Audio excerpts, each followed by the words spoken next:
a curve incision from gyphoid process to এটা কোথায় anterior axillary fold, a curve incision from gyphoid process to anterior axillary fold, sorry gyphoid process না, তোমাদের সবসময় nipple থেকে বলো, ঠিক আছে? নিপল থেকে anterior axillary fold, a curve incision from nipple to anterior axillary fold. এরপরে কি, এটা দুইটা, এই ইনসিশন ফার্স্ট ইনসিশনের দুইটা এন্ড হলো, তাই না? যেটা near closer to the body এটা হচ্ছে আমার মিডিয়াল এন্ড, আর যেটা ল্যাটারালি আছে সেটা আমাদের ল্যাটারাল এন্ড, ঠিক আছে? সো এই নিপল থেকে শুরু করে আমাদের anterior curve incision from nipple to anterior axillary fold, okay? Then another vertical incision, বা তোমরা এটা তোমাদের বইয়ে বা পয়েন্টে বলা আছে কি ভার্টিক্যাল, কিন্তু জিনিসটা হয় হচ্ছে ট্রান্সভার্স ইনসিশন.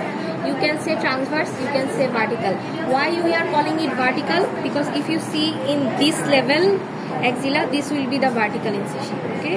So প্রথমে then another incision from the medial end of first incision to the posterior, another vertical incision from the medial end of the first incision to posterior axillary fold, okay?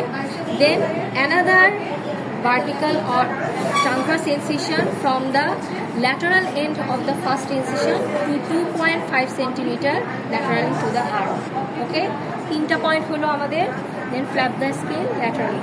আবার বলছি, প্রথমে কি a curve incision from the nipple to anterior axillary fold. It has two ends, medial end, lateral end, okay?